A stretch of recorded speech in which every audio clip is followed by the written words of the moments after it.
Welcome back to the channel and welcome back to another edition of the Spurs Chat Podcast. This is a transfer special. It is day 7 of the transfer window. No confirmed signings as yet for Tottenham Hotspur, but I'm sure there are 1 or 2 just around the corner. I'm absolutely delighted to bring back Josh Hughes, our very special guest today, broadcast journalist and sports social media executive with the Daily Mail. Josh, pleasure to have you back. How are you? Doing well. I mean, I never thought we'd see the day where we're getting excited about signings this early in a transfer window. It's just so alien for us as Spurs fans, the way that things have previously operated. And yeah, thanks once again for having me on. Loads to talk about, which again is a rarity. So exciting times. We were joking off air because once me and you get talking, these chats could last for 2 or 3 hours. Don't ever get me and you in a pub, eh?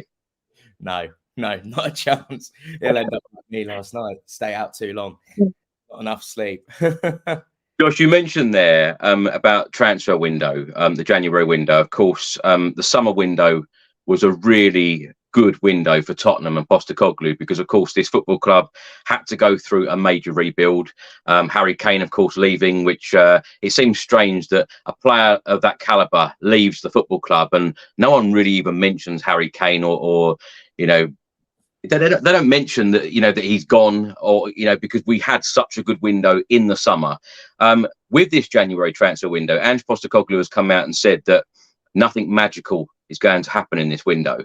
But it feels already that Spurs are actively working to try and improve this squad and give Postecoglou exactly what he needs. Yeah, absolutely. I think when Postecoglou says nothing magical, I think in a world where we're seeing the likes of, you know, Declan Rice going for 105 million, this is the great thing with Ange Postecoglou because he's one of those managers that he says it how it is and he says things so straight. And I think it's, you know, it's very, very easy to understand exactly what he means when he says things. But this was one of the rare times where I think it was kind of up to the interpretation of the supporter, really. And the way that I saw it, at least, was Spurs aren't going to be going and spending 100 million on a striker to replace Harry Kane this window. Spurs aren't going to be splashing that kind of money generally. I think, you know, what this was hinting at, for me at least, and makes sense with when you look at, you know, since at least Paratici came into the club, how we've operated in January is finding the right deals, clever deals, and, you know, improving our squad, you know, to put us in a great position to challenge for getting back into the Champions League, which I think is primary objective. And yeah, we'll see where we go from there, really. So I'm quite surprised that we're seeing what we're seeing so far. But, you know, I think when a manager says that, they're always going to be asked these questions and no one really wants to answer it because, of course, they know what's going on. But yeah, it's one of those things. I think managers hate it. They hate the speculation. They don't want to unsettle players. But yeah, maybe it was a little porcupine from Ange because I think, you know, something special is brewing at Spurs. And, you know, if it carries on the way it looks like it's going to go, you know, we could be having a very, very strong second half of the season. Don't question his integrity, eh, Josh? Not at all. No, I thought that was brilliant. You know what? I thought he was absolutely superb in the press before and after Burnley, and what I thought was actually a pretty rubbish game, except for that piece of magic from Porro. Because also the bit where he was asked about winning trophies, and he says he's got the pictures of them. Yeah, he's just a breath of fresh air, isn't he, in the media? Josh, before we talk solely about transfers, I just want to ask you your opinion on the season so far, because, of course, we are now past that halfway point. We're 5th in the Premier League table. We're 1 point away from top 4. We're 6 points away from top spot. We're into the 4th round of the FA Cup. And I also wanted to touch upon Postecoglou going very, very strong. Probably the strongest team he could have put out against Burnley in the FA Cup on Friday, which was an absolute delight to see, in my opinion, because I hope and pray that Spurs go far and perhaps lift the trophy in May this year, because we've had such a long wait for a trophy, particularly the FA Cup. But what have you made of the season overall? You must be absolutely delighted, because when you take into consideration the suspensions and the massive amount of injuries that we've had. It's an incredible position to be in, bearing in mind as well that Harry Kane left, and we've had this incredible rebuild to process. For sure. Even more delighted hearing that Arsenal have just gone behind against Liverpool. But back to Spurs. It's one of those things that you ask me, and I always say this, I always bring this back whenever I come back on your channel. When you asked me where I thought we'd finish, and I said 5th. And I think, it was probably a few raised eyebrows because the pundits certainly didn't think that. The so-called, ex-pros and football experts, if you want to call them that, certainly didn't think so. And things were, we were in a frustrating point where we were making a couple of signings, but it looked like we were a bit short. Obviously, Harry Kane. What's happening is just incredible. I think that Ange Postecoglou, he does what he says on the tin. You look at his track record, you look at the way he treats cup competitions.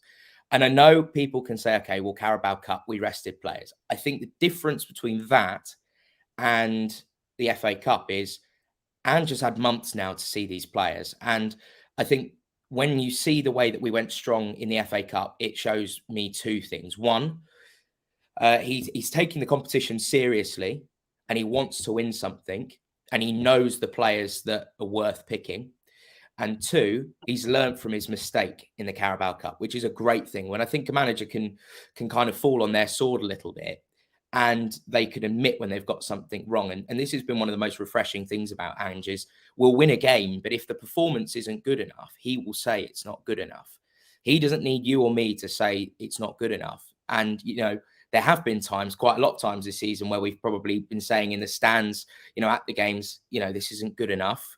We seem to be missing something. It's not quite working, but they're finding a way to win. They're finding a way to get through it. And, week by week, it does seem, even if the performances aren't great, like Burnley, I didn't think it was a good performance at all.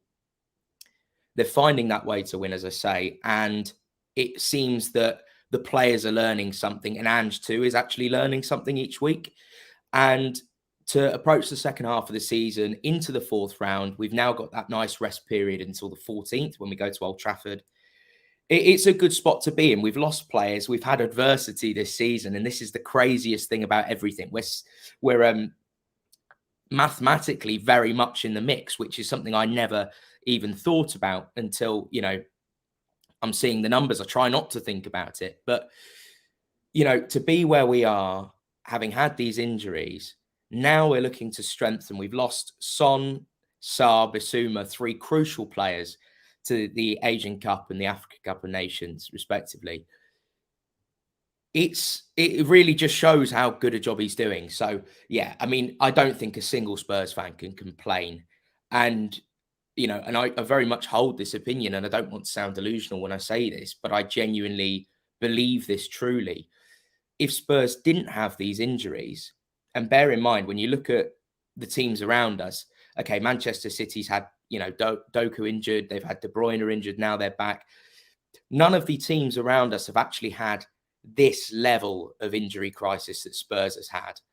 And in most of the games that we did lose, I think the only games where we were outplayed this season were Wolves and Liverpool and arguably Brighton. So 3 games out of, 20 games now? Yeah.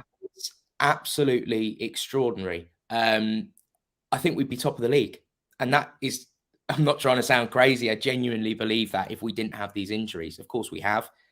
It's all kind of, imaginary thinking. But it just shows where we are. And it's great to see. Where are we in terms of league position now, Josh? What are you thinking? Because you've said 5th to me before.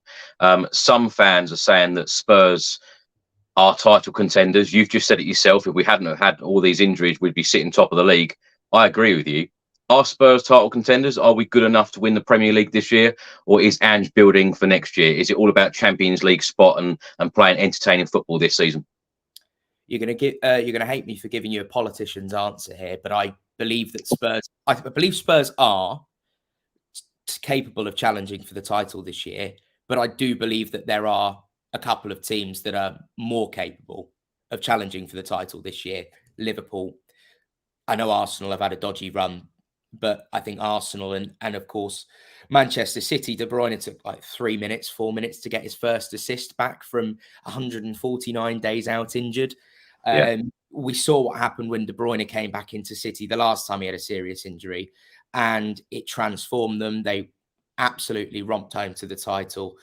I don't think you can ever count out Manchester City. I think where that leaves us is in this really interesting battle for 4th spot with Aston Villa.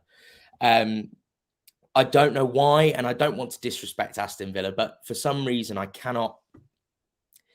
just cannot kind of picture Aston Villa finishing 4th. I'm constantly underplaying them. I'm constantly not rating them highly enough, I think. I think a lot of people are probably guilty of that as well. But I think that is the battle. It's for 4th. And I think if you'd offered us 4th at the start of the season, I think a lot of us would have said you're dreaming, given how bad last season was. So I think we're certainly in the mix for top 4. And what that does beyond then, I think it's down to the players, down to our imagination, and we'll just enjoy the ride, really. And so I suppose in essence, with what you're saying in terms of playing good football, us being entertained and, being excited for games and wanting to jump out of bed, even if we're ill, like you the other day, to watch Spurs shows where we are, and we just got to enjoy it. But, when we have this conversation at the end of the season, when we're looking ahead to the following season, I think it's a different conversation. But for now, I think there's no reason we shouldn't be getting Champions League football. Josh, of course, a lot has changed. Of course, Postecoglou came in the summer. A lot has changed on the pitch. A lot has changed off the pitch as well. New scouting team. Johan Lang coming in. Fabio Pracci is still working as a consultant. Scott Munn has also been appointed this season as well. Off the pitch, now, it's fair to say that Spurs and the Tottenham Hotspur board have been heavily criticised. Even you've come on this channel before and criticised the board and some of the decisions in recent years.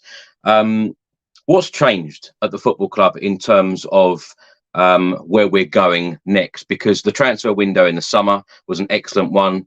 It looks like, I know we can't sit here on day 7 without signing in yet, but the speculation, it looks like we're actively looking for players. We want to improve the squad. We want Postecoglou to have the best tools in order to get us Champions League football and deliver success on the pitch. What has changed, in your opinion, off the pitch to drive this? Well, I think it's a case of Spurs actually modernising as a club. I think the model has changed slightly. I think what happens is it's amazing what happens when you employ people who actually have a footballing background, who have worked consistently in these types of roles into the positions that we've filled, in comparison to what we had before when we were, fans were demanding us to spend money. We spent money. We spent it terribly. We had some of the worst years, It's not all about money, though, sometimes, is it? No, it's about buying right. But I think this is what happens when you bring in someone like Paratici. And I think that's the fundamental biggest change. This is a guy that is Mr. Smooth Operator. He has all the contacts. The guy is passionate. I mean, we've seen the videos of him sat behind the bench and you'd think he was one of the coaches, the way he was going at it. There's never a time when he's not got his headphones in, he's not on his phone, he's not doing something. He came into the club, and from what I've been told, his reaction was quite literally WTF at the state of how our club was being run behind the scenes in terms of the footballing operations, how we scout players, how we, do transfer dealings itself, the contacts that we had, the bridges that were being burnt because Daniel Levy was taking kind of the lead on a lot of it. We've heard chairmen from other clubs say they won't do dealings with Spurs because of Daniel Levy.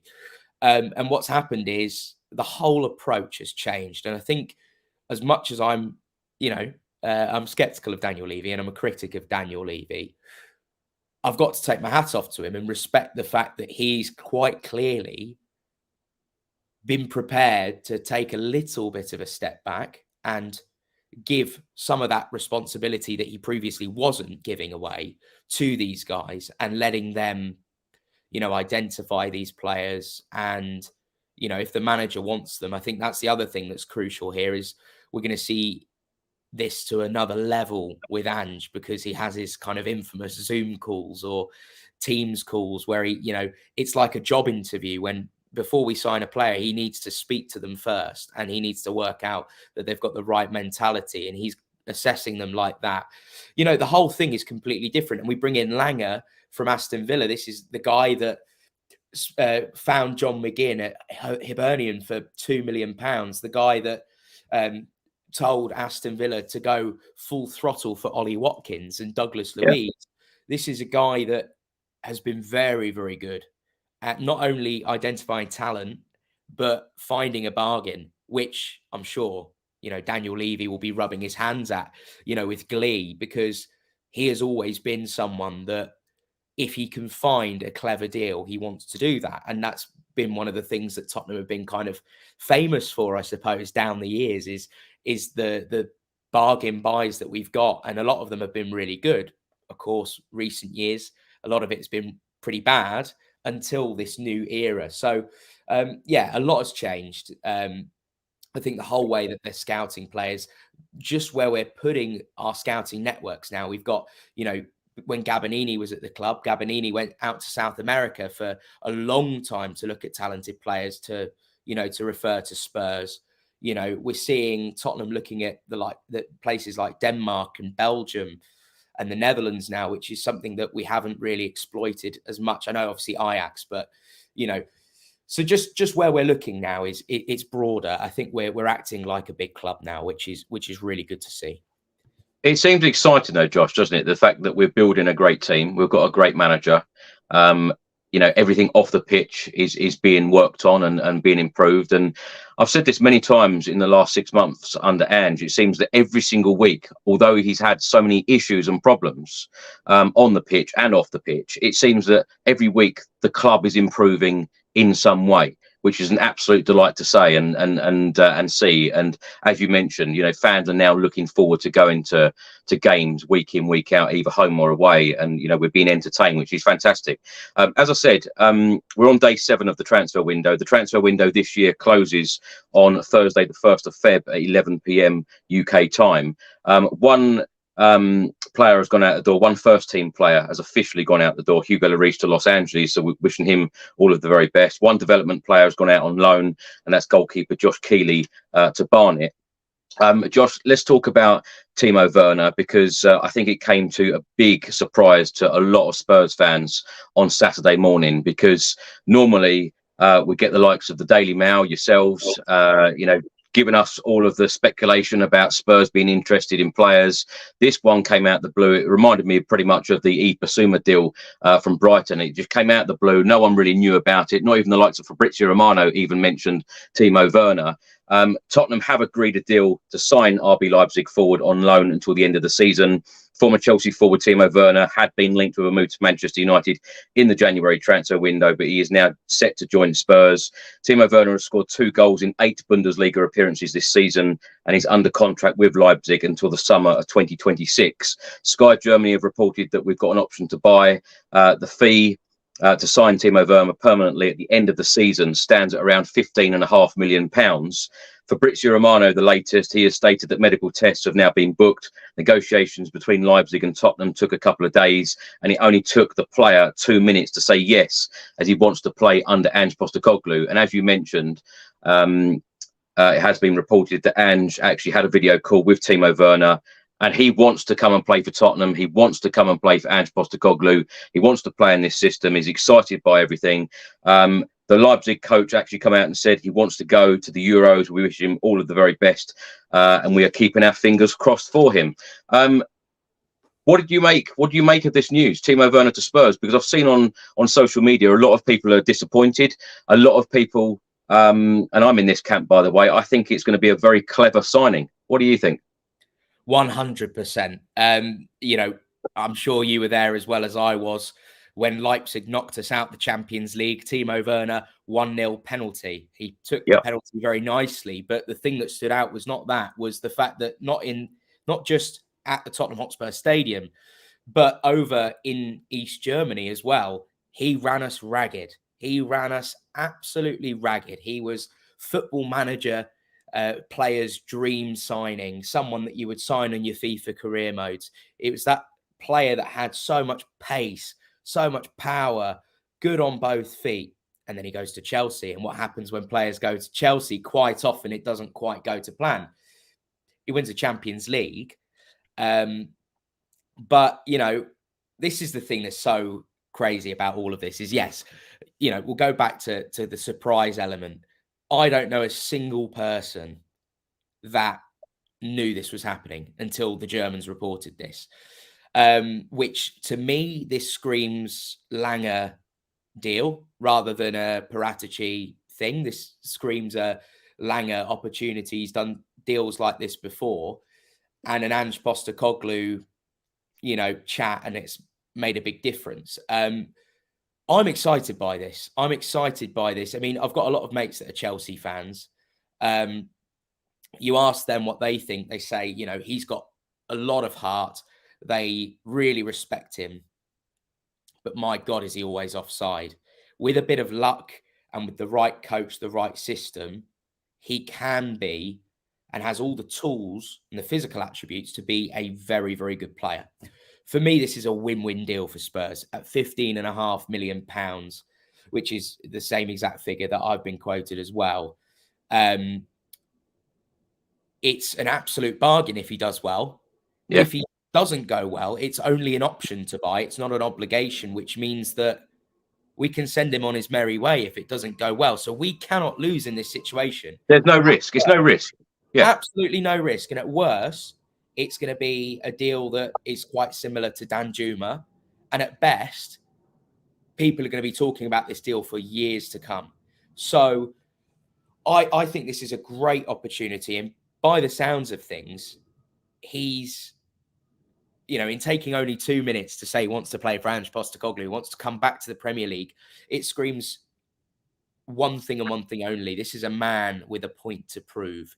He's not been selected very often for Leipzig. He's been a bit part player this season because of the signing of Lois Openda from Lens, a tremendous striker. He was one that I wanted Spurs to go for. I mean, he's been excellent for Leipzig, so it's not entirely his fault that he's been out of the team. But at 1 goal in 4 games, and, you know, he's not made many appearances, I don't think that's an awful record to go in.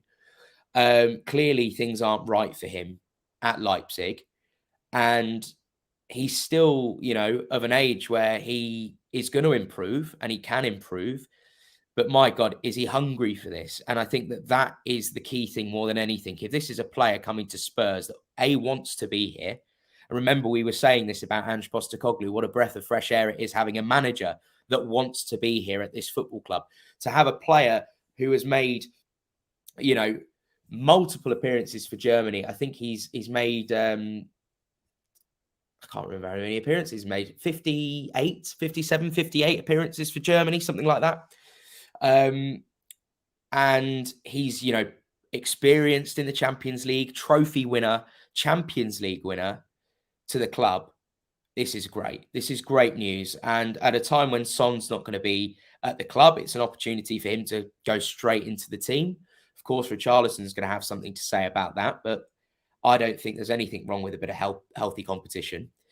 And yeah, I mean, provided he can watch his offsides, because that's the only thing that I noticed about him I didn't really like. And I know that, yeah, okay, his finishing can improve, but, you know, we've seen Richarlison kind of turn it around recently. Yeah, it's a great deal. It's one that I don't think us Spurs fans can complain about at all. Josh, do you think that he's been given any assurances by Postecoglou that he's going to get much game time in this Tottenham Hotspur starting 11? Because by him moving to Spurs, you know, even the Leipzig coach come out and said that he wants to go to the Euros. You're not going to be going to the Euros by coming off the bench, you know, 10 minutes here, 20 minutes there at the end of the game. Do you think he's been given any assurances? And also I wanted to pick your brains about what is his best position? Because we know that he can play in a number of different positions, and we know that Ange Postecoglou loves a versatile player. I'll answer the second question first, because it's a very, very black and white answer for me. He is a number 9. He's a centre forward or a striker. Get him in behind, get him down the middle. That is where he should be playing. That's the only place he should be playing. He should not be playing. So you think You think he'll be in the middle and Richarlison will be on the left while Son's away? I'm not entirely sure that they will both be in the same team. That's what I'm not sure about just yet. Unless Ange has a completely different formation up his sleeve and he's going to play with 2 strikers instead of one. And, you know, Ange Postecoglou could change things around. Who knows? I think that where he should be playing is through the middle. He can play on the left. And if he's not going to play in the middle, I'd rather see him on the left. They, the old Football Manager phrase that they use, and a German phrase that they used to describe him in his younger days, is a Ramdeuter, which is this idea of essentially what Son does. Someone that plays out wide, that cuts in and gets in behind, makes these kind of vertical runs through the middle. And if those are the runs that he's allowed to make, then yeah, sure, that could be good. For me, I still want more of Brennan Johnson. I want to see Brennan Johnson starting games because he looked a lot more confident. It wasn't happening for him against Burnley, but he looked a lot more confident, which was a good start. So yeah, I can't, I'm not Ange, so I can't say. He can play on the wing. Yes, of course, the versatility is a reason why he's coming to the club. But for me, I want to see him down the middle. I think that's where he can really hurt people because he's got that pace that Richarlison doesn't have, that raw pace. So I think that it's something that, you know, I hate to say that Paul Merson is right about anything, but he said on the big pitch at Spurs, you know, he could cause, you know, mayhem. And I think he could. In terms of the first question, so game time, I don't think it's going to be necessarily a case of you're going to play X number of games, but we've just spoken about his hunger. If this is a guy that is hungry, right, he could stay at Leipzig if he wants and sit on the bench at Leipzig. He could go to Manchester United and sit on the bench behind Rasmus Højlund, who cost £72 million. Yeah. Or he can go to Spurs with a manager that he wants to play for, back in a league where people ridiculed him, and prove a point. And if he's really hungry and he wants to prove a point, he will get in that team if he works hard enough and he earns it. And I think that's probably what Ange Postecoglou said to him, because if you think about the way that he speaks about any player, you know, no, you've got to earn it, mate. It's kind of his approach. So I think that that's probably what's going on. And I think that it's that wanting to win, that with you in our squad, you could be that player that bridges the gap between us and the Liverpools and the Arsenals. You know, you could be that player that tips the balance for us in the race for Champions League and even more potentially. I think that's where we're at with it. And I think that for 6 months and at all of this, you know, with the price tag, etc., 6 months, what's the difference 6 months in his career if he's not going to get game time at Leipzig anyway? So if he's hungry and he wants to get in that Germany squad, he's got to earn it. And I'm sure he's got all the tools to earn it. He's just got to, you know, work hard and a bit of luck, and we'll see where it goes.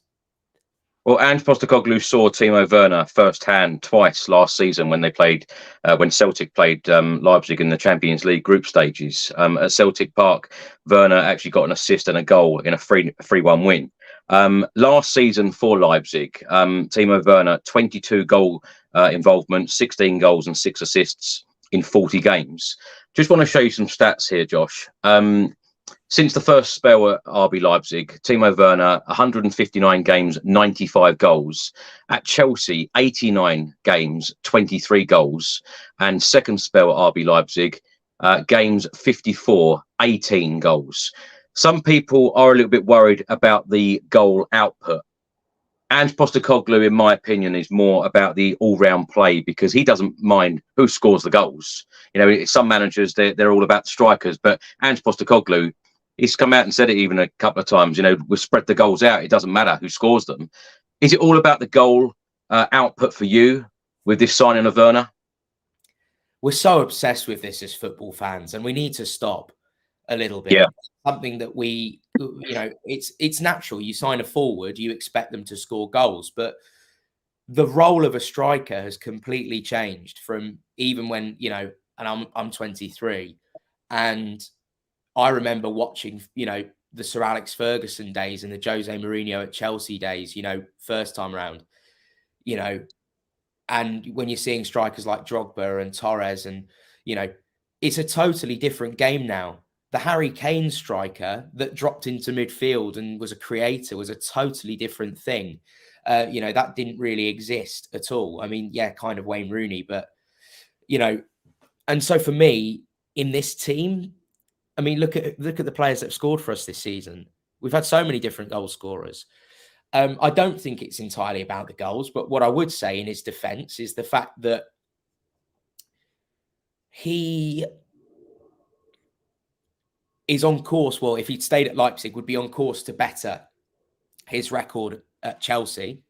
Chelsea is a club that can really break players mentally.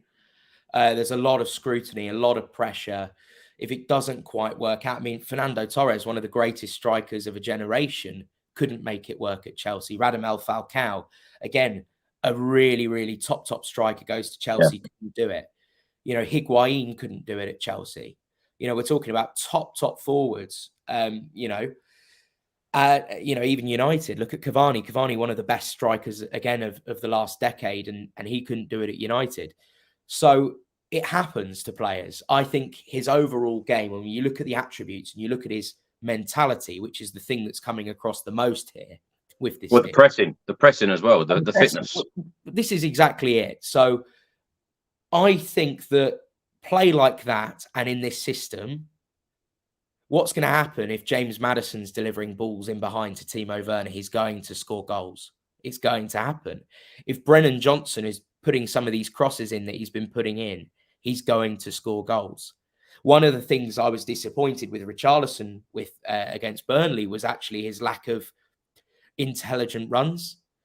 And that's something that at least Werner has in abundance. Yes, he missed a lot of chances. And I think actually that is probably the big difference between what would have been a far more fruitful spell at Chelsea and not, was there were, a bit of luck, and it was a bit of luck and chances he should have put away that he didn't. But you can say that about most players. And one thing I would say that's really crucial here is think of all the players in our team that have improved since Ange Postecoglou's come to the club. Yeah, well said. Yeah, you've heard how critical I am of Ben Davies in the past. I cannot fault the way he's playing for us under Ange Postecoglou at the minute. Yeah. Same thing, Pedro Porro. For me, if we hadn't signed Vicario, it would be a no-brainer. He was the player of the season so far. Yeah. And for me, he is still the player of the season. We've seen just in a short space of time how Udogie has, matured in the games that he's playing, how, Pap Sarr has developed as a footballer. Gio Lo Celso, when he's given games, he is performing at a much higher level than we've seen him for Spurs. So, and of course, Richarlison is finding form now. So what's another player in this system that wants to be there, that Ange wants? Of course, he can get the best out of him. I think we're very, very quick to jump down players' throats if they're not having a good moment, or if they're, struggling for form a little bit. Form changes. There are players that go through dry spells. Son last season was atrocious. And look how good he's been this year. The thing is as well, Josh, it's good for players to have competition, for those spots, because in my opinion, in the last couple of years, there hasn't been enough competition, certainly in that final third. No, absolutely. And I think that's only good news for Werner. It's only good news for Richarlison. And it's only good news, not just for those two, but for Brennan Johnson, for Dejan Kulusevski. I thought Dejan Kulusevski was really poor against Burnley. And I really don't think that the wing is where he should be playing. But where we've got these players, we've got Kulusevski who can play through the middle. We've got Brennan Johnson who can play through the middle. We seem to have no out and out right winger, left winger kind of thing. And it means that they're all competing and they're all pushing each other. And what that means is if there are injuries, if there are suspensions, depending on the game, it also gives Ange options where he can say, okay, we're playing the big brutes at, Brentford this week. We're going to need Richarlison to get physical with them. Or we're playing, Arsenal, who are going to play a high line, or Aston Villa, Timo Werner is much better for this game because of his raw pace.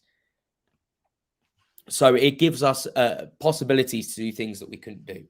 So I think that it would be really, really foolish to criticize a player that's A, not officially joined the club yet, and B, before they've kicked a ball.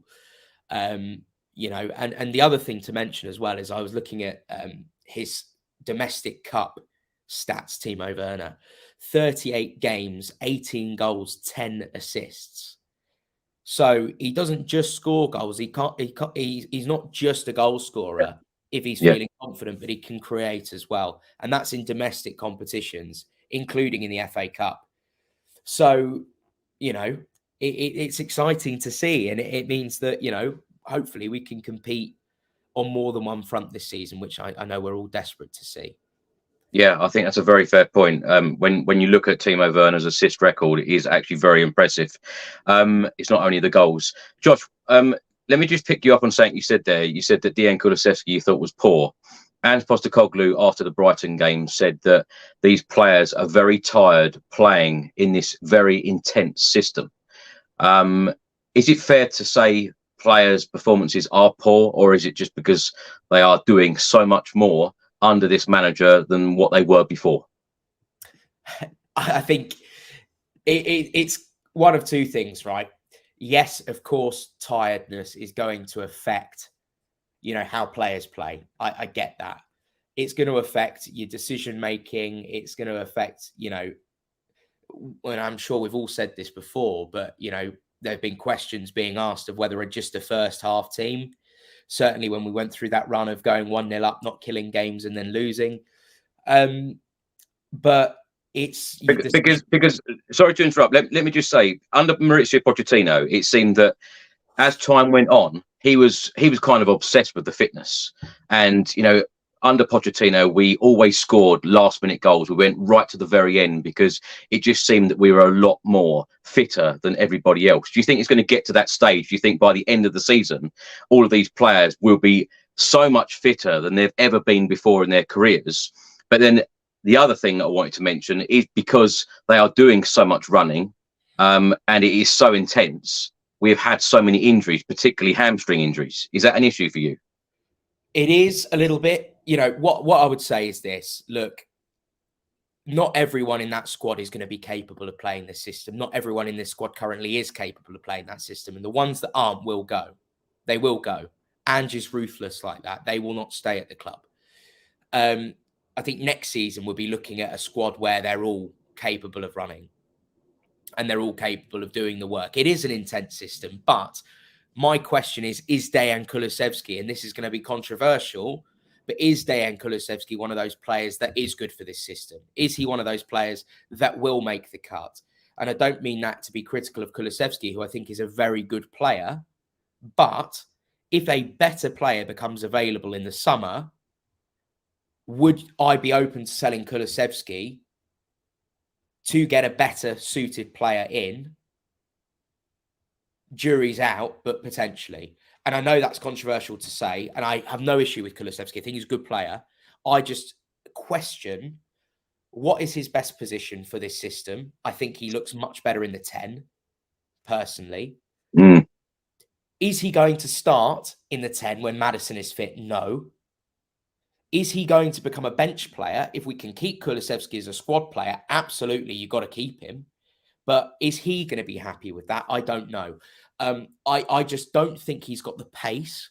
I don't think he's got the pace and the stamina to play on the wing, or the versatility in terms of using both feet. And of course, sometimes he does use his right foot once in a blue moon, and he tends to do good things with it. But he is a very kind of one-sided player, loves to just use his left foot, and he becomes quite predictable. And I think that, with someone like Kulusevski, there's that question mark for me. And in this system, I see someone, and one of our biggest issues for me this season has been the fact that we're probing around the box. We're going to the box and we're trying to score this perfect tiki-taka goal that Yeah. is running out of space. And the only way that you can break that down is by having direct players who run at defenders, because that naturally forces the defenders out of position and they have to cover for one another. It creates holes. So for me, who's a far more suited player for Angie's system and for what we want to do, it's Michael Elise at Crystal Palace. That's the kind of player I want to see at the right wing. That's not to say Kulusevski shouldn't play, but for me, I'd rather see him in the 10. In terms of the injuries, yeah, I think it's a combination of things. Yes, of course, the style of play doesn't help. That's going to be a factor.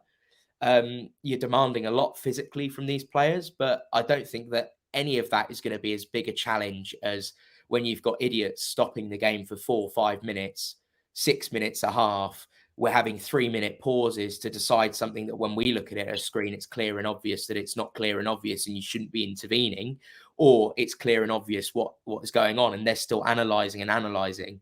You know, Van de Ven's injury for me was 100% caused by the fact that he'd been running. It was a bloody cold night. We'd had about 3-4 minutes of stoppages and it was his first sprint. And I think that maybe, there's an element of our medical staff could probably be better. Our fitness coaches could probably do a bit better. And they need to find ways to adapt around this. Perhaps it's a case of when the VAR stoppages happen, we get the players doing a bit of light jogging, a bit of light work, keep them moving around. But then when you're expanding so much energy in your game anyway, do you want to burn more? It's a balance that we've got to strike. But yeah, it's one of those. I think that having options at least and building a bigger squad is what's going to be key to getting through this going forward. Well, building a bigger squad is exactly what Ange Postecoglou wants. He was asked the other day about Eric Dier, and it looks like he's going to be going out the door. We'll come on to him shortly, Josh. But Radu Dragusin, it seems that we've been linked with him for some time now. It seems forever to some people, because some people are just saying, just pay the money, get this deal over the line. It has literally just been reported in the last half an hour or so. Gianluca Damasio has stated that Spurs are now offering Genoa 25 million euros plus bonuses. Spurs were originally offering 23 million euros, but Genoa are still wanting the 30 million euros. Fabrizio Romano in the last hour or so has said that Tottenham have had new positive talks with Genoa for Dragusin. The deal is advancing to final stages of the negotiations. Spurs hope to get this deal done next week as talks continue. It's all verbal proposals waiting for the final official bid. And of course, Dragusin played for Genoa in their 1-1 draw on Friday evening at Bologna in Serie A. First of all, your opinions on the defender, and how confident are you that this deal was going to get over the line? Because Spurs don't seem that concerned. It has been reported in a number of outlets that Spurs don't seem concerned that Napoli are interested in the 21-year-old. Yes. So look, I'm going to be completely honest. I'm not going to be one of those people that have said I've seen lots of this player, because I haven't. What I've seen is I saw him play against Inter and I thought he was very, very good. And, you know, and that's, I think, a good litmus test, because Inter is by a mile the best team in Italy at the minute. Obviously scoring a goal in that game as well. And then it's been YouTube compilations and things. So I want to be cautious in what I say about him, because I'm no expert on him. I've been seeking advice from other people that have watched him a lot more to see what they think of him. My initial thoughts were, and I quote, he looks like he's had his Weetabix, I think was the first thing that I said to someone about him when I was asked, what do you think about him? Because the guy is just, there was talk about Luke Littler during the darts, him being 16 years old. Well, I'm sure you will have seen, there was that photo that circulated around social media of Dragusin when he was at Juventus with Bentancur and Kulusevski. This was a very mature looking 18-year-old Dragusin who looked, you know, and Bentancur and Kulusevski had these baby faces and Dragusin looked exactly the same. It's crazy what genes can do.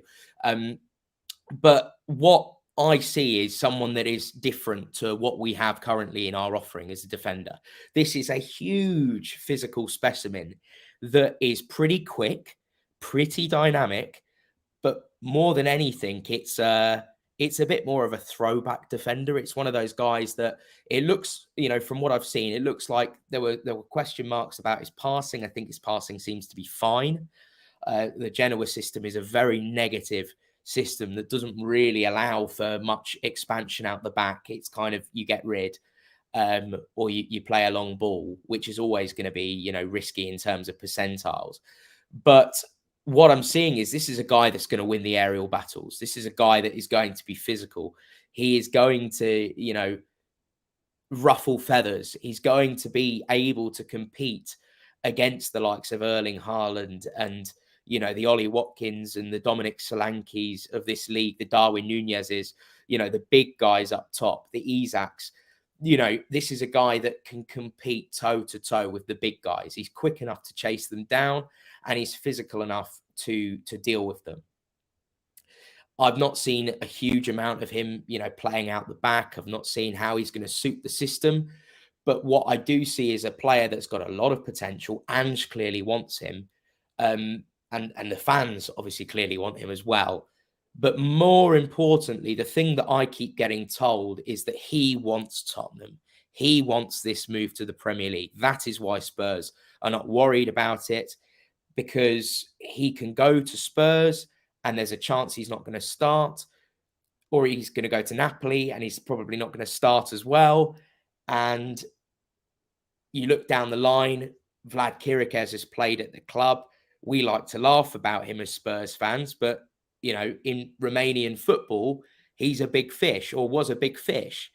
The Premier Josh, League. Can I just interrupt there? It's very different when a player is constantly on the team sheet in the starting 11, and then they go to a Premier League club like Spurs, and then when Mickey van der Ven and Christian Romero are both fit and available, you're then going to be sitting on the bench.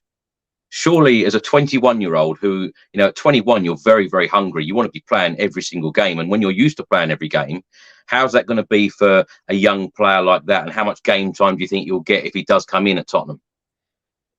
But we've got Romero out for, I think, 4 more weeks. Van der Ven's just been out injured. Look at the way that the season has gone. There are going to be games that he will play. And I think that actually what we're seeing here is we're seeing a player that is so confident in his abilities, he thinks he can get into that starting 11. Otherwise, he wouldn't take the move. And we see this all the time with players. We see players that risk, everything to go to a bigger club because they're confident in their abilities. The guy wouldn't have come through at Juventus if he wasn't good enough. The guy wouldn't, be wanted by Napoli, the Italian champions, and wanted by Spurs. To the point where Spurs are prepared to do this deal in this window and not in the summer, because that would have been classic Spurs is, oh yeah, okay, we like him, but we're going to wait until the summer and then we lose the player altogether.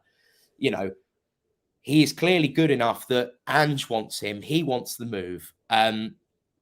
Yes, it's a risk. Every transfer is a risk. I'm not having that really. The kind of, of course, he's going to want to play every game, but he's knowing that he's not playing at Genoa anymore. If he wants to play in the Champions League and he wants to reach the top of the game, he's going to have to earn his place in a bigger side. So that's what this comes down to. Again, it's a mentality thing. I'm sure Ange will have had his Zoom call again with Dragusin. I'm absolutely positive of that. Otherwise, we wouldn't be progressing with the deal. And, it's again, this is the thing. Ange is building a team of mentality monsters. He absolutely is. Look at Vicario, look at Porro, Udogi, Sarr, Sonny, Maddison. Look at the players we've got at this club now, the squad that we are building. You're not coming to Spurs unless your mentality is elite. You're not coming to Spurs unless you're confident in your abilities and you're prepared to fight to play in the shirt. So the thing that I keep getting told is he wants this move. And that is why Spurs are not worried. I understand that, it's one of those deals that it's, fans get nervous about it because we've been here before. I understand the skepticism. Ange will want him in the squad in time. Ange will want him at the club and training in time for Manchester United. Because we don't have Romero. And there is a chance that if Dragusin was to come in, say a fee was agreed tomorrow and he was at the club by Wednesday, and he trains hard, he could be starting that game because Van de Ven's just come back from injury. There's no guarantee he's ready to start yet. Ange may not think he's ready to start yet. So Dragusin, who's fit and ready to go, could be chucked in the deep end at Old Trafford. And it's going to be sink or swim. But Ange will want the player in before that. And I think that that's the position that we're at with Dragusin, is Dragusin knows he could come to Spurs. His first game could be Man United. If he has a blinder, he'll be staying in that team. Quite possibly. So Ange is ruthless, as we've seen. That's the other thing that is so good about Ange, is he is ruthless. And if Dragusin is outperforming Romero and he's outperforming Van de Ven in training and he's outperforming Davis, he will be in that team. You know, and we've been playing Davis and Emerson Royale, and I think the natural thing is that Emerson Royale is going to come out of the team. Dragusin can come to the club. He will step straight in. And we might be looking, at least for the next few weeks, at Dragusin and Van de Ven. You know, and that's not to discredit Ben Davis, but in terms of the pace and in terms of the game that Ange wants to play, it's more suited, isn't it? So in terms of the fee, 25 plus add-ons, of course, some of that is going to be subject to qualifying for the Champions League. Of course, you sign a player like Dragusin because you believe he can get you into the Champions League. So Genoa are confident of his abilities. Spurs are clearly confident of his abilities, as is Ange. So you're almost guaranteeing yourself that fee there or thereabouts that Genoa are looking for anyway. So I think that that's the compromise they will probably come to.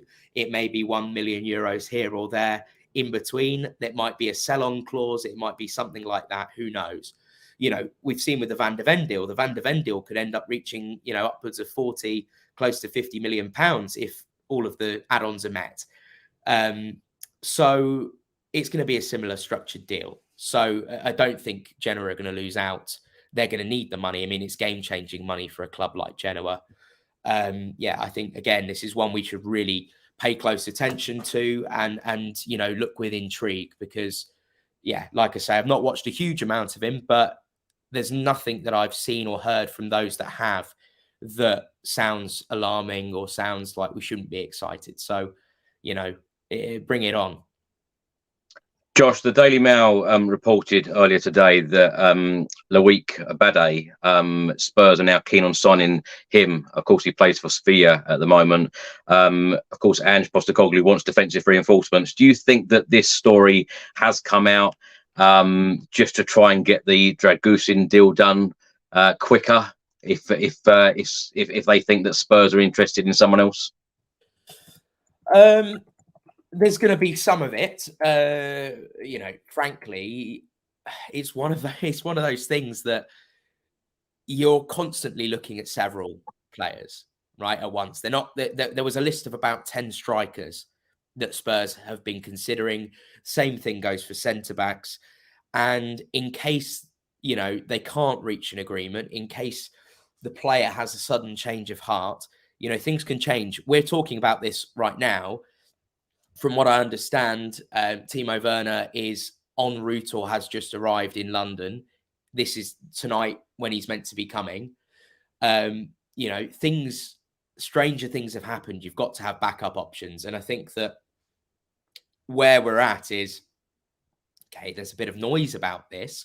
Someone said something, but, you know, with all transfers, it's a combination of things. You've got interest from the players, people involved with the club, hearing things, hearsay, mates that work at the club, they give a little bit of info.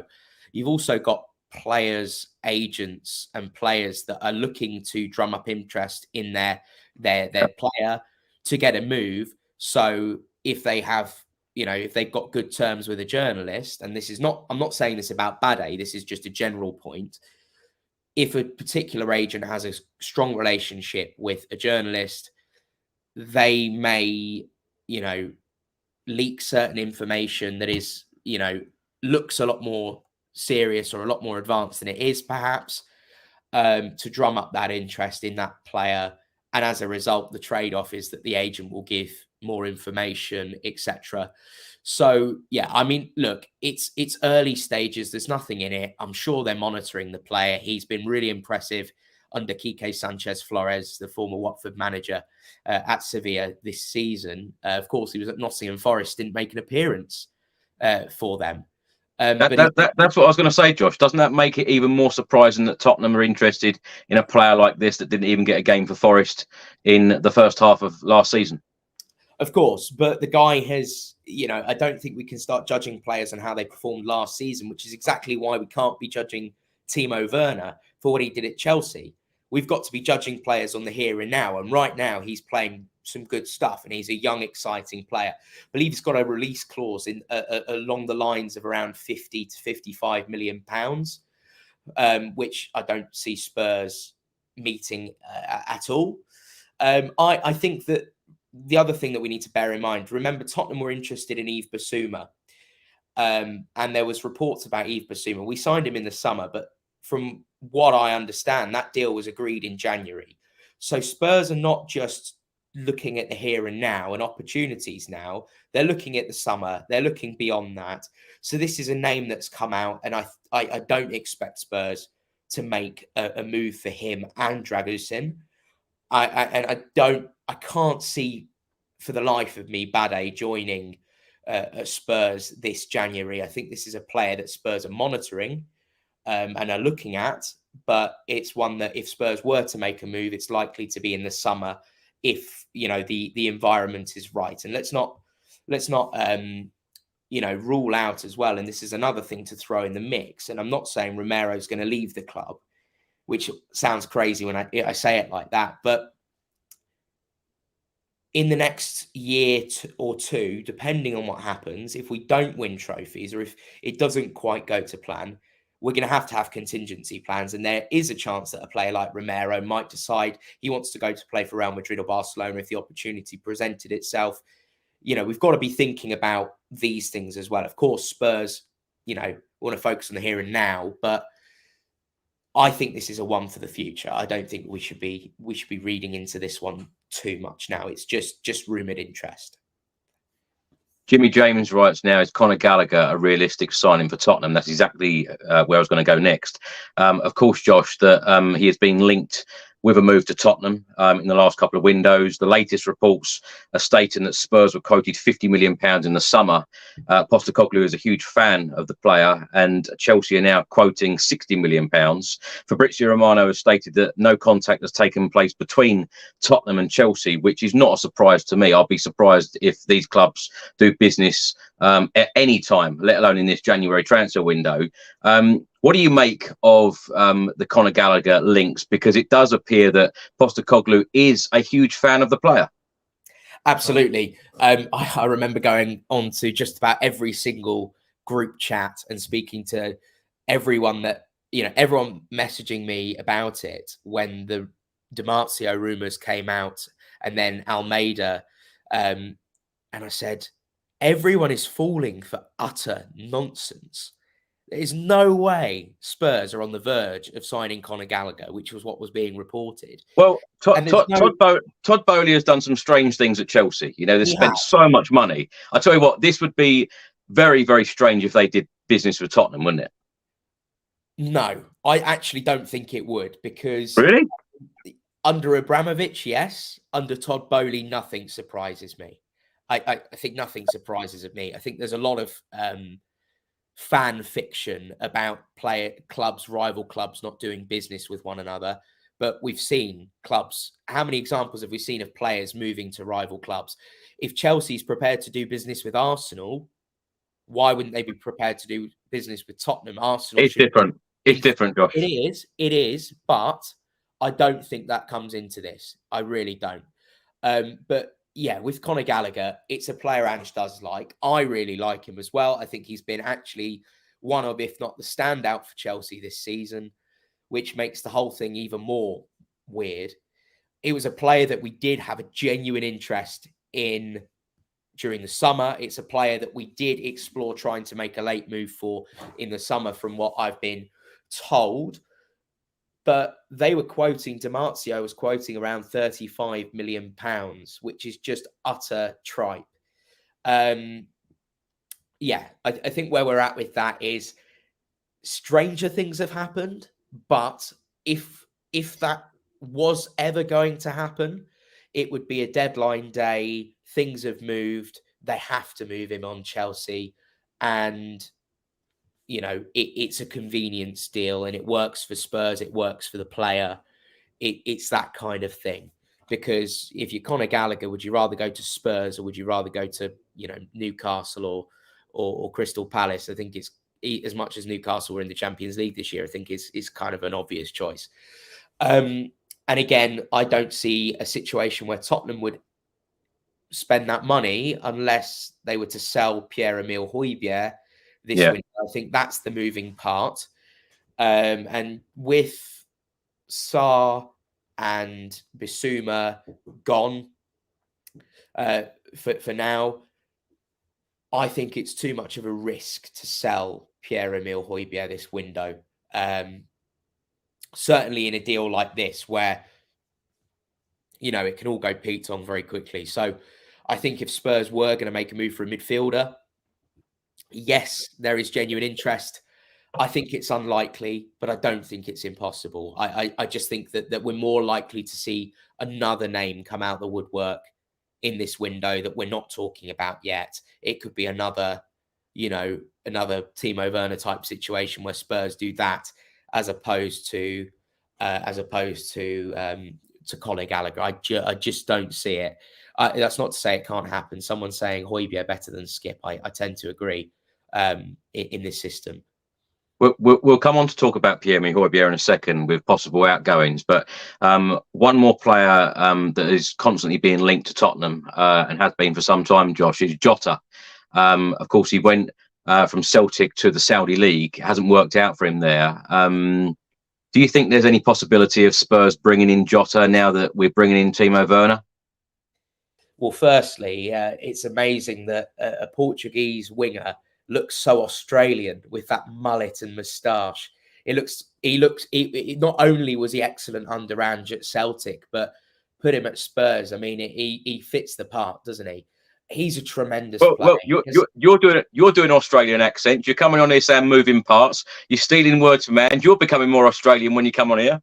Oh no, I know it's bad.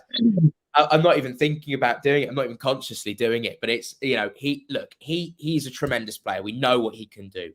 People that have seen him play for Celtic, you know, are constantly, you know, they're wowed by him. If you haven't seen him, he's incredibly tricky player, great on both feet, very direct. We were talking about Elise. I was saying he's the type of player I'd like to see in that right wing role. Well, Jota is very much the same in terms of he loves to run at players.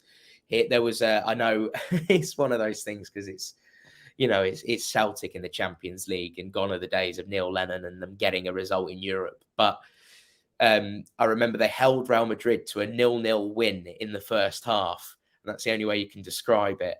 And Jota ran them ragged. He absolutely, he made them really, really struggle. So, you know, he's proven he can do it against good defenses. It's not worked at Al Ittihad. It's not worked in the Saudi Pro League. We're seeing a lot of this going on now. A lot of players that went there and were super happy to go there. It's all unraveling with the Saudi Pro League. Mail Sport exclusive yesterday. Jordan Henderson wants to return to the Premier League. Now, would you have him at Tottenham? I would have him at Tottenham. 100% I'd have him at Tottenham. As much as he's one of those players that is kind of like, okay, he might not be fashionable. If you're going to lose a Pierre-Emile Hojbjerg, there's no doubting the guy's experience. The guy's won Premier League, Champions League. England, he's a leader. You know, he knows some of the boys there. I think it would be a no-brainer to have him if the opportunity arose. But yeah, with Jota, again, it's one of those later in the window. We're still trying to work out whether he's going to leave on a free or not. There were reports, by the way, we were reporting it at Mail Sport all the way back in October, early November time, that he was set to be released by Al Ittihad. You know, and there were reports from the Middle East and reports from Saudi about this. And they've been going on for weeks and weeks and weeks, and yet he's still there. So there's a lot of smoke and mirrors going on. It's a very weird situation, but I wouldn't rule this one out. I don't think it's unrealistic, but at the same time, again, Spurs aren't going to spend money on him, I don't think. Or if we do, it will be for a very low fee. And I think what we're waiting on now is Al Ittihad. Are they going to release him? Are they not? And once we know, is it going to be a loan deal with an obligation to buy? Is it going to, when we work out, what is actually realistic in terms of the structuring of the deal, then we'll know.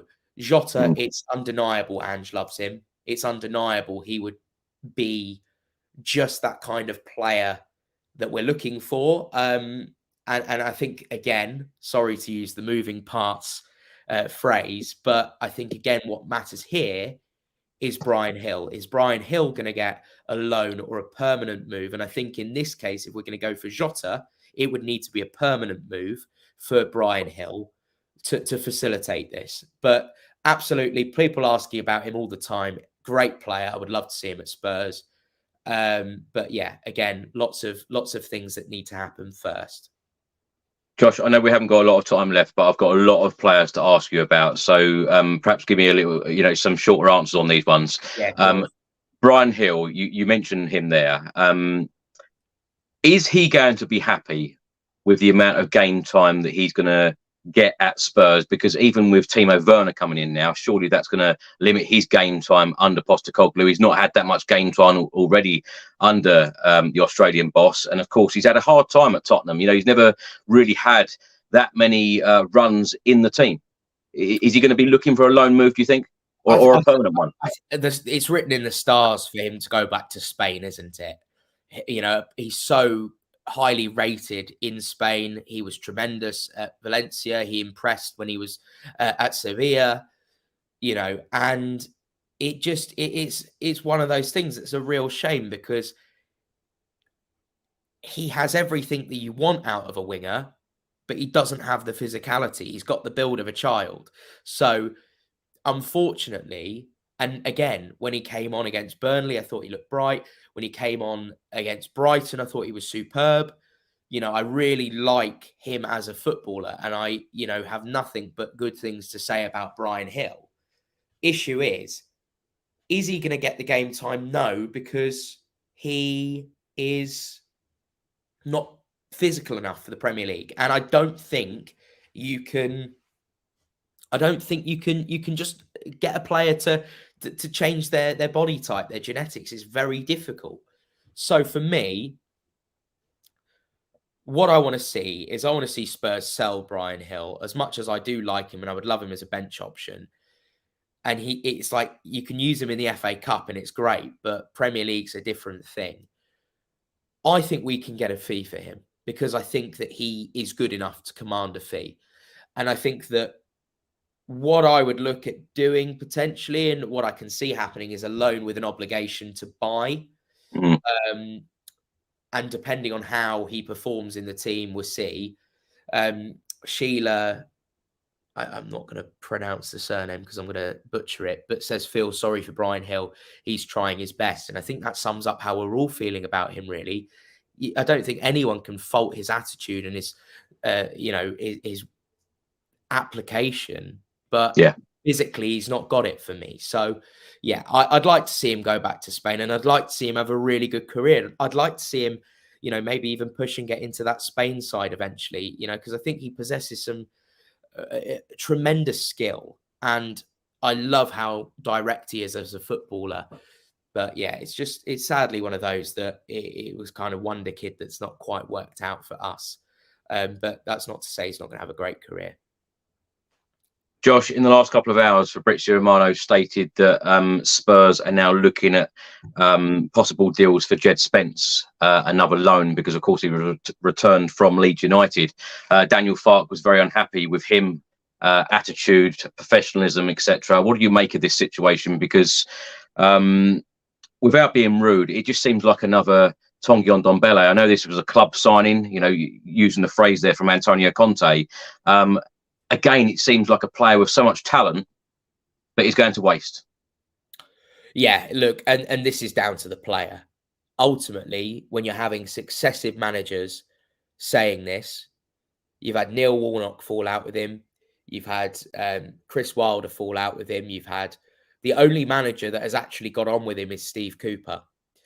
And that's saying something. He didn't work for Conte. He didn't work. He's not working for Ange. There's a reason for that. And for Spurs, it's as simple as this now. He doesn't have a future at the club. I can't see it. I would say with 90, probably 97, 98% certainty, he doesn't have a future at the club. Will never have a future at the club. This is about finding the right deal so that he can hopefully find a manager that he can connect with and that he can get on with, and we can squeeze a transfer fee out of him in the summer. That's what this is about. It's as simple as that. I'd like to see him go somewhere like Luton, perhaps, because I feel like Rob Edwards is the type of manager that he reminds me a little bit of Steve Cooper in the way that he seems to approach things. He seems to be a great man manager. I've got a lot of time for Rob Edwards. And just in a team like Luton, where it's full of players that are there to kind of prove a point, where on paper they're not good enough or they've had troubled spells. Just look at Ross Barkley. He's had a bit of a troubled time. He's been a revelation for them. I think that's the type of club I'd love to see Jed Spence at, and I'm going to extend that and say I'd like to see us recall Japhet Tanganga. Again, I'd like to see Luton be the type of club that you send someone like Tanganga to for similar reasons. Obviously, different personal issues. He's been more injury issues, but you know, that's exactly the type of club when I'm looking at kind of some of these young English players where it's not quite working for whatever reason. That's the type of club. And I'd also love to see Luton stay up because I think it'd just be a great story. But yeah, that for me is it's as simple as that with Jed Spence. No future at Spurs. Can we try and get a fee for him? Yeah, it's an interesting one with Tanganga. What will happen with his future? Because, of course, he's had no game time in Germany since signing on loan in the summer. Sergio Reguilon is another player that has returned from a loan spell at Manchester United this week, Josh. I've seen reports suggesting that he's being linked with Bournemouth, Dortmund and Lazio. Another player you don't think has got a future under Ange? I like Reguilon. It's weird. It's one of them that a lot of people don't. I kind of do. I remember we had this conversation in the summer and you didn't think Reguilon would be at the club at all. And do you know what though, Josh? I think hats off to Postecoglou, because when we spoke in the summer and when we spoke about players, you know, having futures at Tottenham, it's great that Postecoglou gave or has given everybody an equal chance to prove themselves and say, look, what can you do, and whether you're going to be part of my plans or not. And like you said earlier, it's up to the player to grab the opportunity, and clearly he hasn't. Absolutely, but Reguilon, I remember he was absolutely superb against Barcelona. Absolutely superb against Barcelona in that friendly before he pulled his hamstring. And actually, having just thought about that now, that was the forecast of what was to come with our injury problems, wasn't it? And that was in pre-season. But Reguilon, I don't think he's done a terrible job at Man United at all. I don't think he's done a bad job. It was always a short-term loan. It was always pretty much because they were desperate for someone when Luke Shaw was injured. Luke Shaw is back. Therefore, he's not needed really anymore. He would just be sat on the bench doing kind of what he's doing at Spurs. From what I understand, Dortmund is the club with the most interest in him, and Spurs are very keen to let him go out on loan again. Not a permanent deal. It could be a loan with an obligation. It could be a loan with an option. Who knows? But again, is this a player that Spurs want to, if he goes to the right club? Again, Reguilon, I don't think is a bad player, and I didn't rate him. I've always thought he has the attributes and he can be a very good player. I think he needs to improve his defensive side of his game. Sure. Exactly what I was going to say. Yeah. But he reminds me a lot of what Porro was like last season. And in terms of the kind of the weighting of his game from attack to defense. And so if he can go to the right club and he can find a bit of confidence, find a bit of form, then I would absolutely love to see us have him at the club as, you know, they're competing with Destiny Udogie. But the problem that we've got is if Reguilon wants to be a regular starter at a football club and he wants to really resurrect his career and be at the level that he was at when he was at Sevilla, that's not going to happen at Spurs because we've got a generational talent at left back. So it's one of those now where, again, are we gonna get a fee out of him by him having a good loan spell. Because for me, the best it's going to be for Reguilon at Spurs, even if he does improve, is he's going to be a backup, which is great for squad depth, but players probably not going to want that. So yeah, it's one of them. I think, it'd be interesting to see how he does at a club like Dortmund. But to be honest, I'd much rather see him at Bournemouth under Anthony Iraola. I think that's exactly the kind of manager that could get the best out of him. So yeah, we'll have to see with that one. Lots of clubs interested for a reason.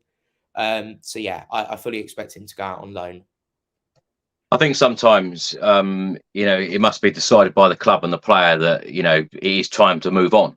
Ange Postecoglou said the other day about Ivan Perisic that he's unlikely to play for us again because, of course, his ACL injury, which is a big shame because I feel like Perisic could have made a real difference this season, certainly with the injury we've had. Josh, I want to talk a little bit about Pierre-Emile Hojbjerg and Eric Dier. These two are probably going to go out in this January transfer window if a decent offer for Pierre-Emile Hojbjerg comes in and if Spurs get a replacement.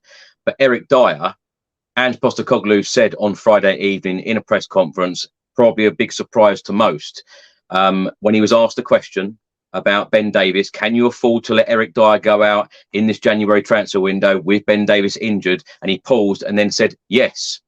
It is very obvious. We've spoken at length about Eric Dier before possibly going out the door. Many managers have backed Eric Dier. Many managers have loved Eric Dier. Ange Postecoglou, clearly from the very start, has not loved Eric Dier. He came into the team for the first time this season in that Chelsea game, where I suppose we didn't have any choice. Do you expect Dier to now go out to Bayern Munich? And I tell you what, this again would be some superb business, in my opinion, that Spurs get any money for him because his contract expires in the summer. When's his testimonial? Look, it's clear he doesn't work for Ange Postecoglou. He's not quick at all. So therefore, it's not going to work. Dragusin quick, Van der Ven quick, Romero pretty quick. Ben Davies is going to be the next one on the list that's going to go eventually because he's not quick enough. So, look, I don't rate Eric Dier as a footballer. I really don't. I think Eric Dier in central midfield was absolutely cooking under Poch, but he also had Moussa Dembele next to him and Victor Wanyama. So I think it's, questionable anyway. I loved Eric Dier when he joined. He's given us some great times down the years. I'll never forget his debut goal. As far as debut goals go, it's up there with one of the best. Especially at Upton Park as well, not the Olympic Stadium, but at a ground that was much tougher to go to. Look, it's a great bit of business. It's like Werner. It's win-win for Spurs. You're getting him off your books. He's on pretty high wages. You can get him off the books. It's not working for Dier. It's a win for the player because he gets to go try something different. It's not like he's not played in an international league before. Obviously, came through the ranks at Sporting Lisbon. So he's probably one of those players that's open-minded to trying something. I could have seen him playing in Serie A. I could have seen him playing in another league, And it keeps Harry Kane happy at Bayern Munich because they're good friends and, they're of the same age. They've been there together. It gives Harry Kane another person to talk to in the hotel. But also, at the same time, it gives Eric Dier, importantly, an opportunity to win something before he retires. Not to say he wouldn't win something. Josh, that's going to be clip. That is, Bayern Munich want to sign Eric Dier, so Harry Kane's got someone to talk to in the hotel, not because of his footballing skills. Well, no, come on, let's be realistic. Eric Dier is not a player that I don't think he's technically bad on the ball at all. I think he's actually pretty competent on the ball, but he's just not suited for this. He's not suited for Ange ball. He's not suited for Premier League football anymore. For me, I think he's more suited to the MLS or the Saudi Pro League. But there it is. I wish him all the best. I think it's clear he's leaving the club.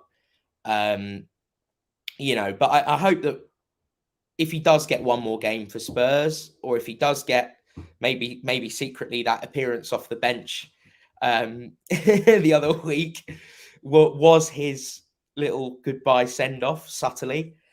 Who knows? But I hope that, Spurs fans get off his back once he does leave the club, because I've certainly been one of the fans that's on his back. But, he has been a great servant to the club. But yeah, clearly, I'm just amazed that Eric Dier, out of all of this, is managing to fall upwards. That's the thing that baffles me. He goes to a bigger club that has a bigger reputation, wins trophies. He'll come back with probably a title or so this year. Yeah. We might not even kick a ball, but incredible, really. But yeah, wish him all the best. Hojbjerg, we've got to keep him if we're not going to bring in someone of equal quality. He's a player that, for me, okay, I think he seems disinterested, is the vibe that I'm getting from Hojbjerg watching him. Can I just say, Josh, Hojbjerg, I go down and do a video by the tunnel when the players are coming off the pitch. I tell you what, it's really, really interesting to see who shakes hands with who celebrates with who talks to who. It's really, really interesting to watch, that is. And Pierre-Emile Hojbjerg, all season, particularly the last couple of games, he walks down that tunnel on his own first. All of the other players are celebrating. The only two players, in my opinion, and make your own opinions, go and watch the videos. They are available on YouTube. Eric Dier and Pierre-Emile Hojbjerg are the two players that don't really mix with the celebrations. They're down the tunnel. Yeah. So from what I understand, Hojbjerg does get along with a number of the players, particularly the South American players. He gets on particularly well with Romero, Gio, and Bentancur, from what I understand, and Perisic too. But the problem is, it's clear that it's not working for him. This is a guy that started every single game for club and country in every competition for about 3 years in a row. This is a guy who kind of mentally has all of the traits you'd want in this squad. He is a mentality monster. He wants to win things. He's got the application and the mindset that you'd want. But physically isn't suiting this team because he's not nimble enough. I don't think he's technical enough. And I don't think he's a bad passer. He's actually, surprisingly, amongst the top 5 most progressive passers in the Premier League, which is a really interesting stat. But for me, what's happening here is he's kind of being shunted out the door a little bit because Papsar is doing a tremendous job. And Rodrigo Bentancur is absolute mustard. So Bentancur fit is a cut above anyone we've had, for me, since Moussa Dembele. He's on that, it's like I would have loved to see what would have happened if you put Bentancur in that kind of prime Pochettino team. But, Sarr has kind of cemented a place when he's fit. Maddison will play when he's fit. Bentancur. You've got Lo Celso, who still wants to fight. There's too many. You've got Skip, who wants to be there and is happy to be there because he's Spurs through and through. With Hojbjerg, this is a guy that isn't happy sitting on the bench. He wants to go and win things. He wants to go and compete. He wants to go and play matches. He's of the age in his career now where he's thinking, I've probably got one more big move in my career before my career starts to wind down a little bit. And this is not helping me. So, yeah, I think the body language says it all. And I think actually the application in the last few games, not that he's been terrible or anything, because I think he's been one of those players that is criminally underrated by our fan base and also criminally overly criticized as well. Yes, he's made mistakes. Yes, I don't think he suits this team. But yeah, I think it's clearly a vibe that's not right there. And if you can cash in on him before the end of the window, given that his contract expires in 2025, this is the time to do it, really, because he's not going to extend the deal. So we're not going to. This is the time to maximize, your profits off of him. And I think you probably can make a profit off of him, but it's about bringing the right player in. And for me, Hojbjerg is too good a player to let go unless you have a player that is going to be better than Hojbjerg coming straight into the team. a Conor Gallagher. Yeah. One thing I'd like to make clear is I am not questioning Pierre-Emile Hojbjerg's professionalism, because he's a true professional and he's done a job under Postecoglou and just got on with it, and hasn't complained about it, although his body language is a bit off. Josh, last couple of questions for you. Ryan Sessegnon returned after 11 months out, came on as a sub against Burnley.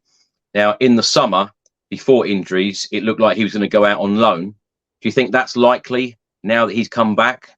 A loan move in January?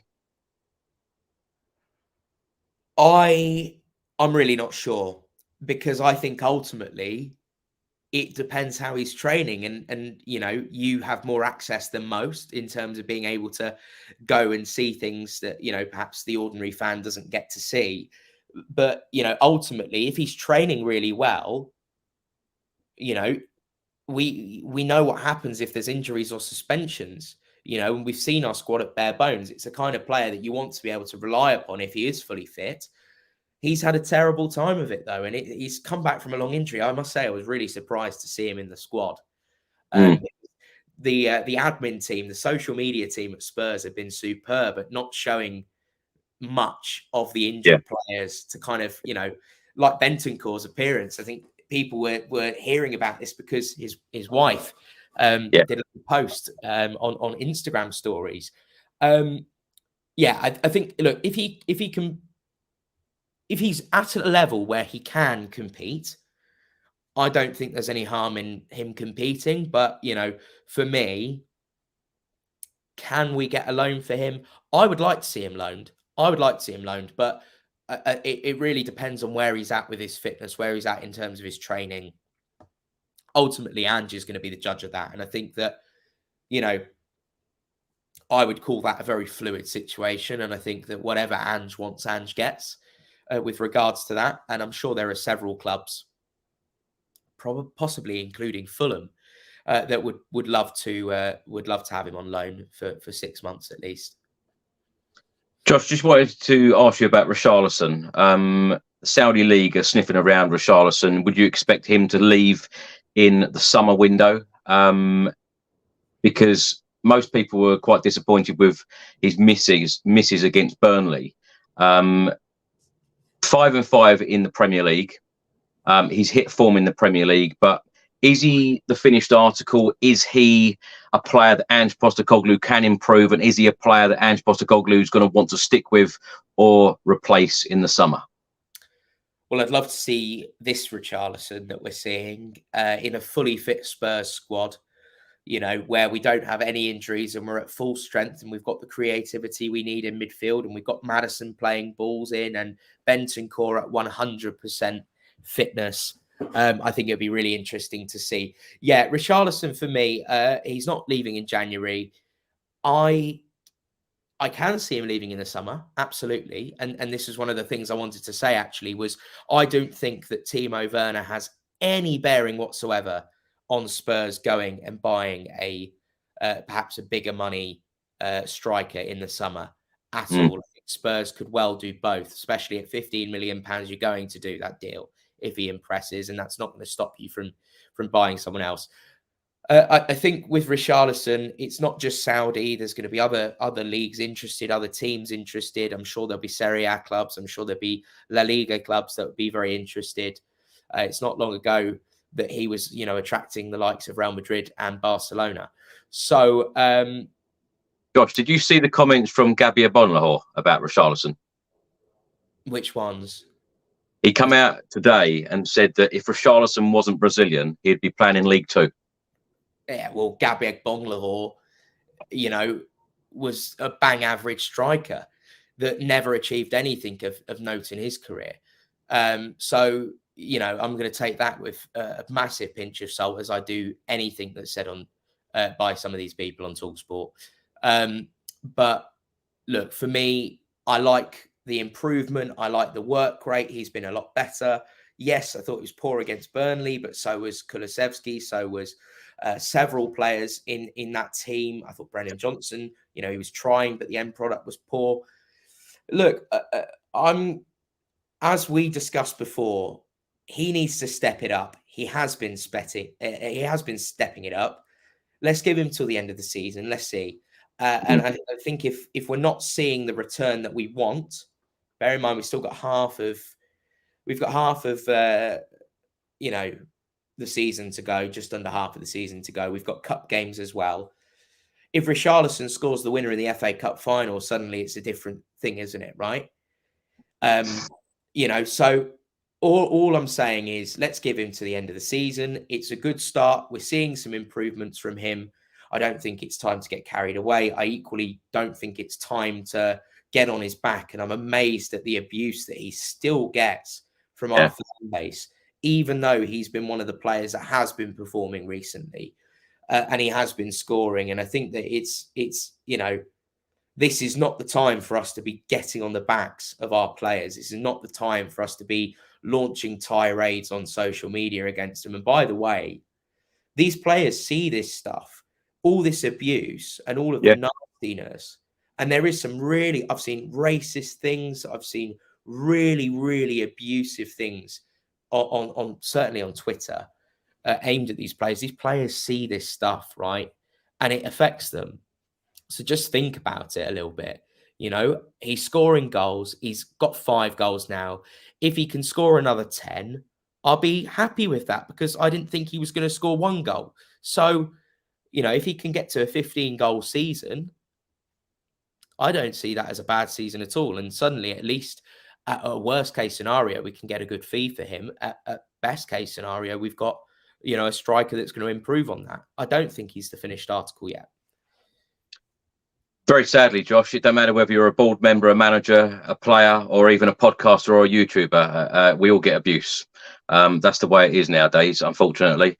Last question for you. Dane Scarlett, Jamie Donnelly and Alfie Dorrington, with new signings coming in and with players coming back from injury, would you expect 1, 2 or 3 of these players to go out on a possible loan during January? Not convinced by Dane Scarlett at all, I must be honest. It's not been working. It didn't work for him particularly well at Portsmouth. It didn't work for him at Ipswich, even though Ipswich were flying, but he wasn't really a part of that. So, yeah, I think for me, this is a player that, unless I could be wrong, I don't think he's good enough. I think if at his age now, and Dane Scarlett is, how old is he now? He's 19, 20? He's 19. Okay, so he's still young. But look at Evan Ferguson. Look at, Kobe Mainoo at Man United. Frankly, there are so many players in the Premier League. Look at half of the Brighton players, it seems. The age is not important. If you're good enough, you're good enough. And he's not good enough for that. Jamie Donnelly's a player that I rate so highly. I think the world of Jamie Donnelly, and I think the world of Alfie Dorrington as well. But for me, I don't want to see any of these nonsense League One, League Two loans. If you're going to give Jamie Donnelly a loan, has to be minimum Championship, if not Premier League club. Again, shove him at Luton, shove him at Sheffield United, put him somewhere in a relegation battle where he's going to have to stand on his 2 feet, and he's going to have to, hit the ground running. Josh, is it realistic that both of them are going to go out on loan, though? Because when you look at the under-21s, they've been absolutely flying, winning every single game week in, week out during the season. Yeah. Does it seem like too easy now to keep putting them in the under-21s if they're not going to get first team game time under Postecoglou with the injured players coming back? I couldn't care less if we win or don't win the under-21 or the Premier League 2. I couldn't care less. Because what I care about is those top players from those teams. And I would also add Rio Kyle-Matten in there as well, as another one that is standout. I want to see them bedded into this first team. I want to see if they're good enough. I want to see them get that opportunity. I was at the point of almost, I was almost at the point of wanting to tear my hair out at Jamie Donnelly. I think it was on 2 separate occasions, looked like he was going to come on, got stripped, and then got told to sit back down again. You know, and the big risk with this is when you're a player as good as Donnelly, when you're a player as good as Dorrington, if you don't get the chance, you might want to leave the football club, and we'll see what happened with Romain Mundell, where he left the football club. Rio Griffith, and I know you can say, okay, well, it's not worked out well for them, but there's still that risk of losing top players. We lost Noni Madueke for that reason. So I want to see a boy like Jamie Donnelly, who is Tottenham through and through. Same thing with Alfie Dorrington. These guys not only play for us, but they are, well, I don't know, you two of our own. I suppose it sounds weird saying that, but they are two of our own.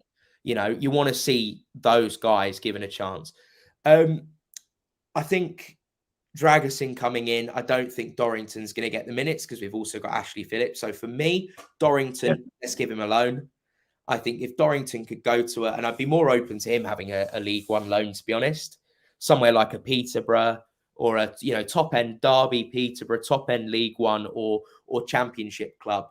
I'd be really keen. I was speaking to my workmate that supports Coventry. He would take Jamie Donnelly at Coventry. I'd like to see these guys put in a league where they're going to get minutes first and foremost, and they're going to be tested, because this is the thing: you can't. Under 23s is not the same. These guys, they're going to sink or swim.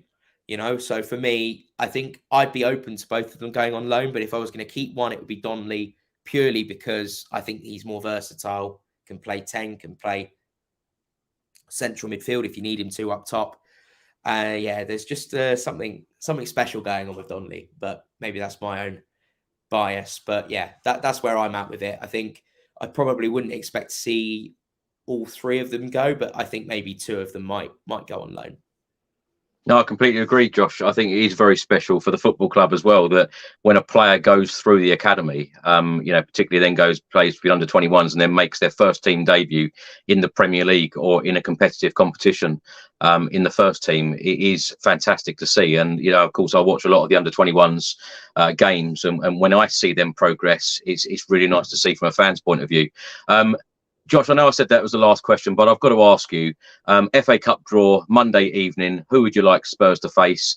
And do you think this could be the year? Well, the year doesn't end in one. And Arsenal are out, by the way. Which I said was going to happen. And before we went live, I said that was half of my my joy, which I saw this happening. Of course, that's going to be great for them, because they're going to compete in the Champions League and the Premier League. But, it's just funny to see Arsenal really struggling at the minute. Right. Okay. So the year doesn't end in one, but I don't think that matters anymore. I think it was fun for a little while, but we've moved past that. I want to see us do it. There is absolutely zero reason why Spurs cannot win the FA Cup. We've seen Leicester City win the FA Cup when there were stronger teams there. We've seen Crystal Palace get to a final, when they really shouldn't have.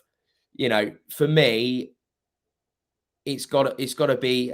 Watford got to the final, didn't they, against City as well? They got absolutely pumped. But Spurs should be looking to win this competition. I think we can win this competition. Who do I want?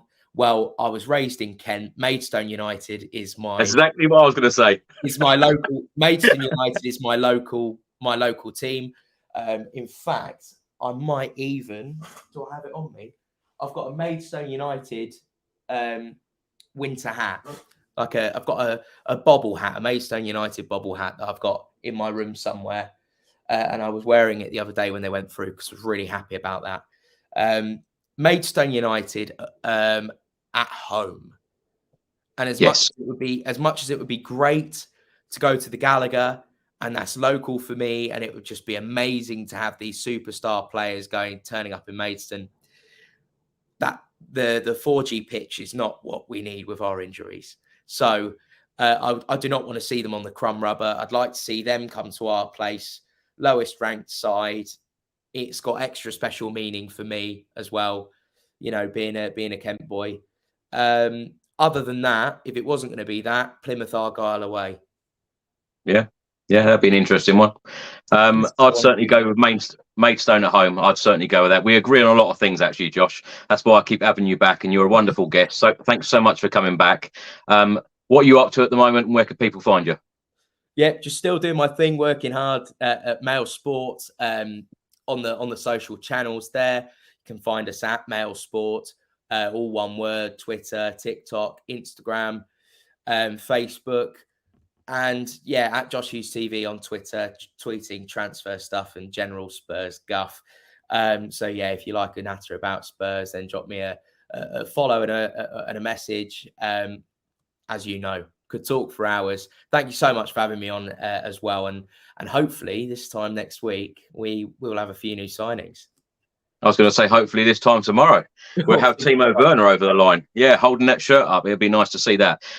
Thanks for watching, everyone. Thanks for listening. If you don't subscribe to this channel on YouTube, please do hit that subscribe button, like, share and comment below. And if you're listening to this on an audio platform, please do hit that follow button and leave a review if you can.